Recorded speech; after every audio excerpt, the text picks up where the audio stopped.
Would you please welcome the Cyber Controller, Micheal Kilgariff.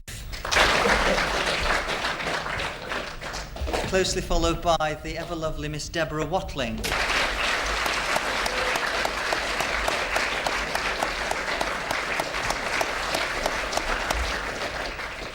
Followed by the not quite so lovely, and he'll get me for this later, Victor Pemberton. Former producer, Mr. Peter Bryant. The arch-villainess, Miss Shirley Cooklin.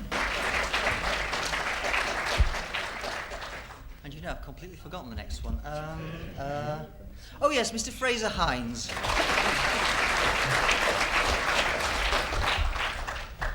Get on! He's at it. Go away! It's going to be one of those afternoons, ladies and gentlemen. Right, now I've got you where I want you. Is there anything that you can remember from the making of the show or the very first transmission? Starting with Micheal at the far end.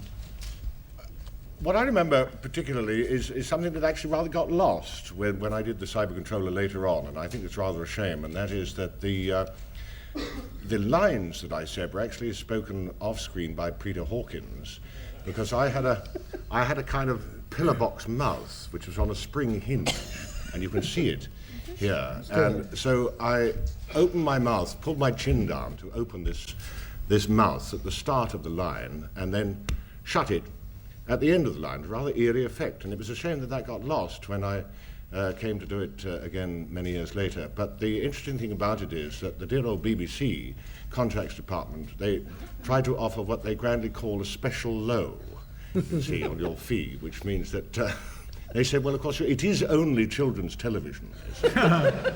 And it is only Doctor Who. And your client, they said to me, your client doesn't have to learn the lines. And I pointed out, well, I did have to learn the lines because I had to know when to open this thing and shut it again. So they, oh, well, all right, so they did pay me.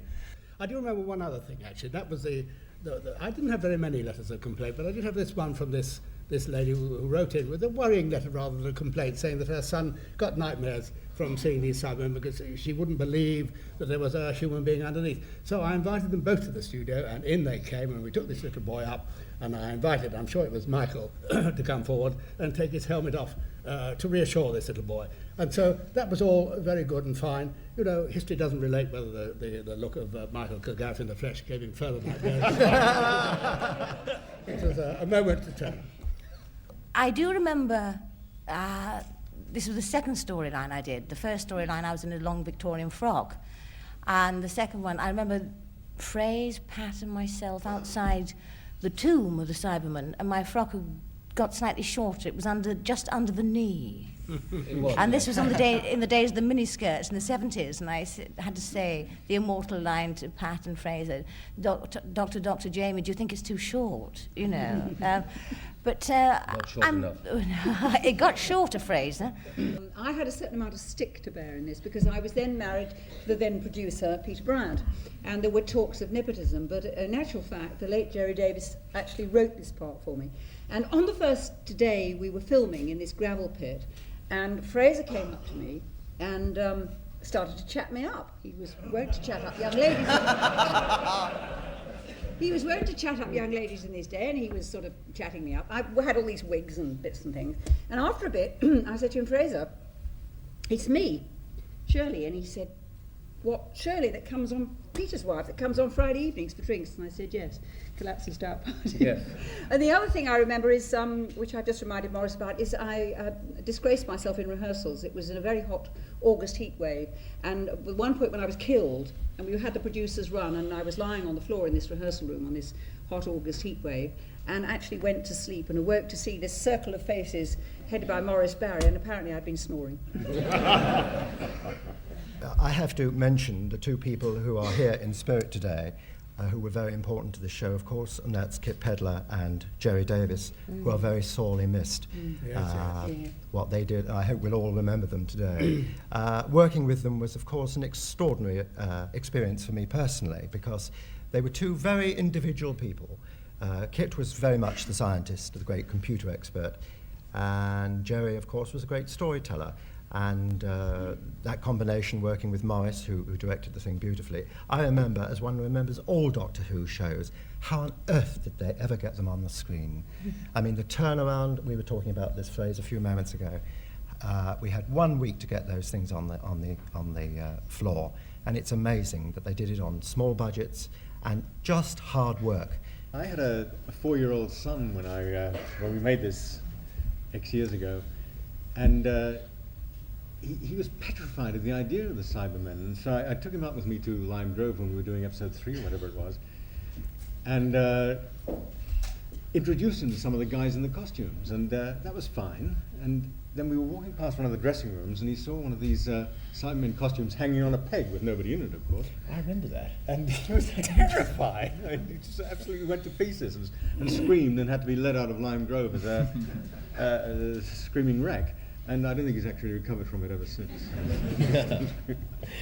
I was principally a little bit worried about some of the shooting. This is a technical thing, admittedly. What I think a director to be successful in a Doctor Who needs is a first-class script, which I got, and first-class actors, which I got. Now, if you can't do something with those lot, then you shouldn't be doing Doctor Who. After that, you get down to the sort of itty-gritty and how many people are going to be in a shot, and all that counting up and saying, a tight 5 shot, ridiculous. It's not your cozy little, drawing room comedy or anything like that, where you confined to 2 shots and singles and that sort of thing.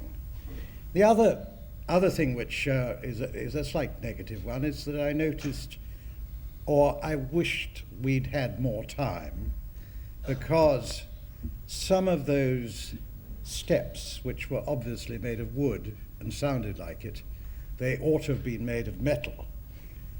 If we'd had more time, we'd have post-dubbed it with metallic noises. Yeah.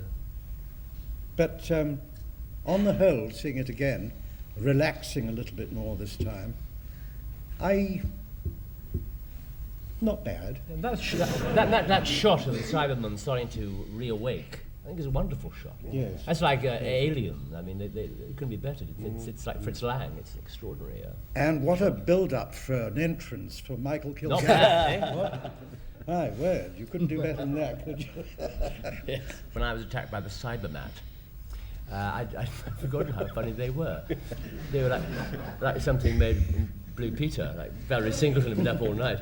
It was cruel, but I remember it had little fronds, but just they were felt, sprayed silver, and it was pulled off my chest by a wire at Ealing, and then played backwards. What I came to see, but they're funny little things, aren't they? Cybermats, as probably everybody knows, they were either on strings or wires and pulled along, or they were shoved into shot. Or they were clockwork, wound up. They were based on those Daleks, which were sold in the shops, if you remember. But the ultimate ones were the radio-controlled ones. And of course they didn't have any strings. I'll tell you about that another time. Right. But anyway, because they went mad. The ones with strings we could conceal more easily. If they'd been colour, it'd been very difficult, very difficult. That's all I remember about it. I remember an incident to do with Deborah Watling, Frazer Hines, a pair of knickers, and a flagpole at Lime Grove, but Frazer pretends not to remember that. Patrick and I were walking through this sort of underground of somewhere, and I find a handkerchief, and James says, "Doctor, this is Miss Waterfield's. I'd recognise it anyway." Yes, Jamie, that's put it in his pocket. Off we run. Well, on one of the last runs, I went to the wardrobe department, got a pair of lace knickers, and I put them down on the floor. I said, "Hey, Doctor, these are Miss Waterfield's." I'd recognise them anyway. And Debbie was off camera. They're not just fine. And Patrick said, "Oh, yes, I'd recognise." He put them in his pocket. And then the next scene, Marius Goring playing the evil professor, he had to mop his brow with a handkerchief, and we secreted it to him, and he was going, "My God, this is hot work." And a Dalek came in. That's when the Daleks supposedly had this positronic brain that they had to be inserted with. And of course, Marius Goring, being a great joker, kept calling it a suppositronic brain. So we have to insert this suppositronic brain. So the Daleks came on with a pair of knickers on the end of his plunger. And then the producer at the time said, shouldn't it be positronic brain? Marius said, oh yes, of course it is, yes. With a twinkle in his eye. But those knickers went from set to set to set. I was in at the very early stages of it because Peter had talked to me about it and sent me the original idea of Kit's and Jerry. And of course I was excited by the initial idea and the combination of those two very special talents, because they were very extraordinary, as I said before, the scientist and the dramatist. And at times it was quite difficult to bring them together because they both had their own ideas. I mean, Kit was so much a technician, and that was quite difficult to bring into a dramatic form. But once Morris came into the act, of course, then it all came into shape.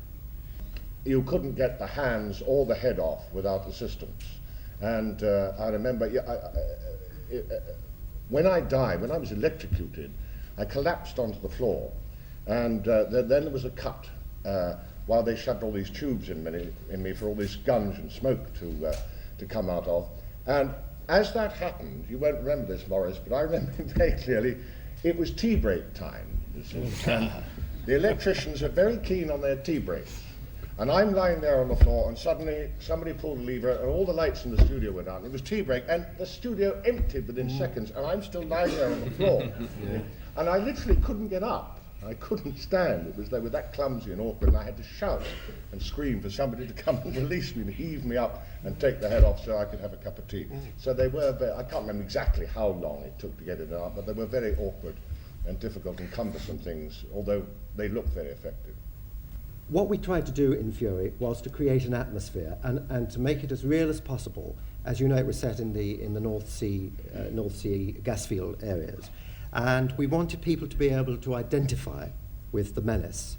Now, with Tomb of the Cybermen, we tried to get the same sort of feeling, atmosphere. Atmosphere is very important. Morris had created this wonderful atmosphere anyway. He'd been talking to the designers and the visual effects and goodness knows what, and he brought his own individual style to the Tomb of the Cybermen. So that had nothing to do with me. It was purely and simply that Morris had a vision of what those tombs should be and what it was about and how he was going to bring it to life. Now, one of the most important things, I mean, extraordinary things that Morris was able to bring to this, in my opinion, were, you probably noticed in that second episode we saw, little things like pointing things ahead of their time. You remember the zoom in to Deborah's bag, the handbag, and you knew that wretched thing was in there, and you knew that at some stage it was going to start pulsating. You knew that. But that's good suspense. That's what storytelling is all about. A story it's like a jigsaw puzzle. Each piece has to be put together bit by bit.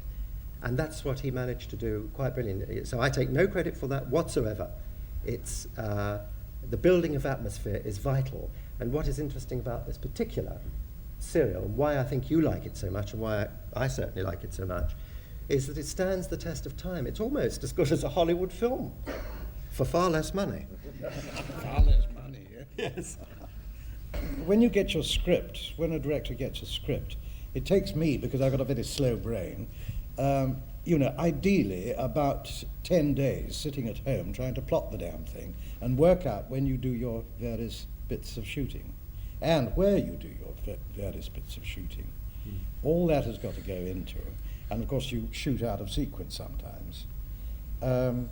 So I just can't remember in this case why we did that particularly in the film studio. But there must have been a very good reason for it.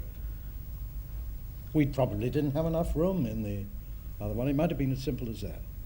I remember particularly that Morris was a very tough director in rehearsals. He'd make you have little chalk marks on the floor, J1 and Victoria 1 and Doctor 2, and you had to sort of hit these marks, and you must hit them.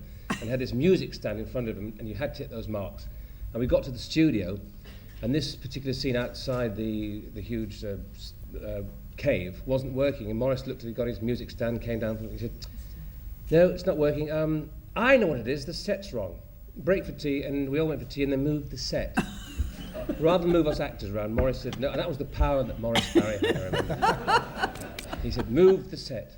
Yes, it's got to be one take. Fortunately, thank God, it was all right. But you see, they were covered, all their cells were covered with bits of cellophane, and then snow, in inverted commas, squirted on them, all that. And I mean, it was an enormous set for, television. Huge thing. I mean, when I first saw it, I was staggered. Amazing. I mean, I'd seen drawings of it, but I couldn't place it to see how high it was going to be. And no, this had to be in one take, because I was told by design, I mean, it's all clock watching the whole time. And, hurry up, Morris, because, we've got to get this in, and I don't care if anybody misses their tea, but, we've got to do it. So, fortunately, I kept my fingers crossed, and it worked. And, as I say, they've got to get back in. What do you do for that? I'll give you one guess, anyway. The time one did it, originally, we didn't know then that we were taking part in what was to become a classic and a legend. And if I can say this without sounding superficial, it was just another job for an actor at the time. And I can't say that at the time it sort of terribly impinged on my conscience, on my subconscious even. Of course, it was black and white, and the cameras, technical thing, were more primitive than they later became, so there was a great deal more lighting. It still surprises me, as I'm old enough to go back to live drama from Lime Grove, when it was like a furnace in the studio. And every now and then the lights had to be turned off to let the studio cool down, because it was impossible to work in. And when you go in the studio now, even though it's colour, it still amazes me how little lighting there is compared with what there used to be. So the studios are rather more comfortable places to work in from that point of view. And of course the fact that the editing is much easier means that it's not quite as critical as it used to be. You don't have to do the longer takes that you used to. Another effect, which I don't think we've seen yet, but which we will see in the next 2 or 3 episodes, is when there is the Cybermen, I think, do that to an enemy, and sparks go right across, and the enemy dies, vaguely. To do that, you may have, in your days in the chemistry lab, if you ever went there, or science lab, and see those 2 balls, and a high voltage is passed between it. Yeah. And they may be as near as that, so that you get a sharp discharge. Yes, discharge across. Well, to do this in Doctor Who, you had to superimpose that, or superimpose the other picture of the 2 people, the Cyberman and the other person. And to get that going right across, you superimpose that picture. Highly technical, highly difficult to get that timing right. Now, I don't think we could have done that in colour very easily. The skull in the original was translucent, and it had a pulsating light inside, as though the brain was pulsating. You can't see it very clearly, you have to look very hard. And that caused a lot of grief on the floor, because the batteries kept running down. So shots had to be abandoned, which is very irritating to everybody, including me inside the damn thing, because it had to be unscrewed and taken off and the batteries put back in and then do the whole shot again. But you can't see that, I don't think, very clearly. But that got forgotten. One other thing I can mention is that the death, which is coming up, I found that very interesting to see, because it caused quite a furore. Do you remember that, Morris? The yes, death I do. Very was much. Considered far too violent, and there were questions about it, I remember, from points of view, when Robert Robertson used to do it. I really do think it was a superb production by Morris Barry. I really cannot. But Well done, Morris. Reverend.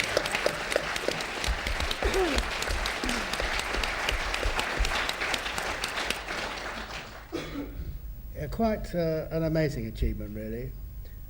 On a script, of course, that was sensational by Kit, as they always were. It really was sensational. Pat was very professional, but had a great sense of fun. In Who, he really became like a great mate to me, like a second dad, quite honestly. And Frazer, you became like a brother, didn't you? Yeah. Really? Yeah. Don't start! I think you should have an episode too. No, but getting back to stop it. But it was lovely. Frazer can come in on this because Frazer worked in far longer than I did. I did have an insight into Pat because that year was one of the happiest years of my career. He was wonderful, a great sense of humour. Oh, he was absolutely... He always had the twinkle in the eye, but when you did the rehearsals, and as we said before, you got the laughs, giggles out of you. But on that floor, the red light went on, and you were there. And you did it, for real.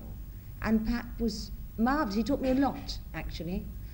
And if there was anything wrong and you thought, I didn't quite know how to handle this scene, you just said to Pat, well, what do you think?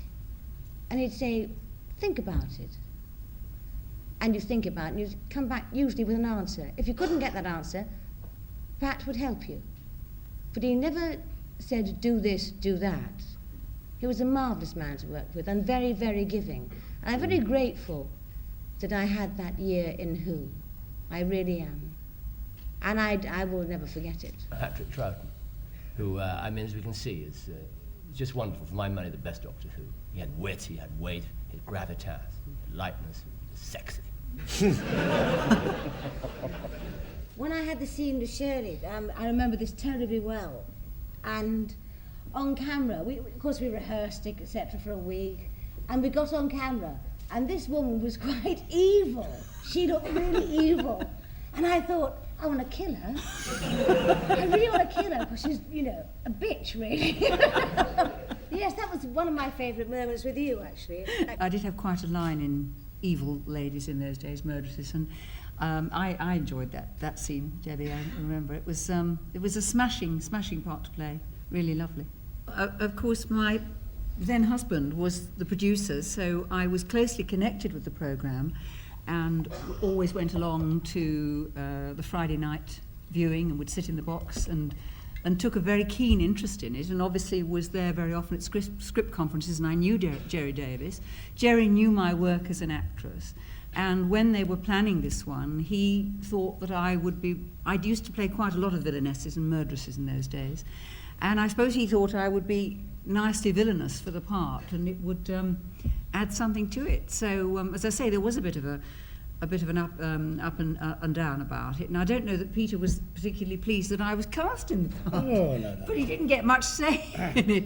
And so some of the actors said, it's not right, the producer's wife in it, and Jerry said, I have written this part for Shirley, and I happen to think she's right for it, and that was it. And of course, Maurice Barry directed it absolutely marvellous, and I was thrilled to be in it.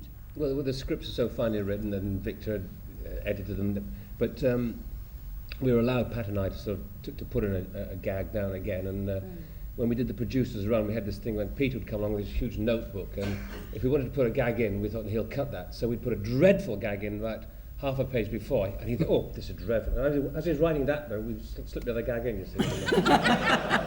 Missed that one until the show went, I don't remember that. So we were allowed to do, alter little tiny things, like instead of going around the right tunnel, we'd say, can't we go down the wrong tunnel, to encourage a sort of audience participation at home, saying, no, go left, they've gone to the right, you see. So we were allowed to just change little things like that. I've still got the thank you letter he wrote me, because producers write thank you letters to their leading ladies, and even though we were married, he wrote me, and I came across it the other day, the little thank you letter for playing Kaftan. So there's a thing. Yeah, I did You that. never wrote me one? Did. Oh, he did. You've just forgotten. You've just forgotten. No, we've done it. I felt it was a marvellous year for me, but I felt I had to go. I couldn't do much more with the character, because in those days, the girl didn't have that much to do. I mean, I enjoyed her. I loved Victoria. But I'd done just about as much as I could with a character, and I thought, well, I've got to go back into the big wide world and do something else. Well, you had the baby as well. And didn't you? I did. I thought you should have done my 9 months. And A year. Moving swiftly on. Sheldon, you have a question for the whole panel, I believe. This is not true. I have not had a baby. Get off, Frazer. Patrick and I worked out who was the father. Well, I don't know either. Order. Order. I think it had a lot of humour and a lot of fun and a lot of affection, really. I mean, even the, the bad characters. I mean, I had completely forgotten the whole thing with Toberman, and I thought I was very affected by the sight of Toberman cradling Cafton's dead body. I think in those so-called violent characters there was lots of affection and fun. I don't think it was too violent, no. Peter? No, I don't think it was violent. I don't remember complaints about it. Morris seems to remember that we had some, but I don't remember having many complaints. And looking at today, I can't think there was much to really upset kids then. No. I do remember the Yeti story phrase. Help me out here. Wolf Morris. Do you remember we had a scene when Wolf, was he the head monk? Yeah, he was And he- Padmas and Barbara. That's yeah. right. Well, and then he died, and we had this shot of the face, all right, the body going down, a close-up on the face, and they poured acid. Oh, that's right, onto that lovely On- face. And it all went into a skull. And I looked at it, and I thought, they're not going to get away with this. I mean, of course, it was pretty horrific, and it didn't go out. We had to cut it, No, because yes, it yeah, did right. look horrific, didn't it? Do you remember that? I do, and I think Hammer Horror used the same thing with the Dracula films. That's it, with that's the- it, the exactly Dracula it. film. Well, that's not They've right got for the same- kids. Yeah. Yeah. I remember that was cut. That wasn't like, That was cut. that was when the Yeti was after his balls, wasn't it? That's- Yeah. Spherical. Spears. Spheres. Oh, sorry, Is that spheres. what you call them? Spears. Spheres. One thing I do remember about this Doctor Who was that, for some reason best known to myself, I decided to give a party at the end of this particular 4 episodes. Well, as I was in the episode, I think we were in the studio, if I remember rightly, till about 10 o'clock at night for early in the morning. And I'd been rehearsing all week, and I had 2 small children who both had measles or something, I don't remember what it was. And I've never worked out to them. We had a party for 70 people, for all the cast and crew. And I'm still, to this day, puzzled, because it wasn't just a crisp, was it? It was a great big spread. And I still sit here puzzling, how did I prepare all this food for 70 people? I still don't know. I must have been doing it in the early morning and when I came home late, but that's the thing I most remember, is giving this party for 70 people. I remember that party because one of the Cybermen walked off with a bottle of whiskey. I don't know which one it was.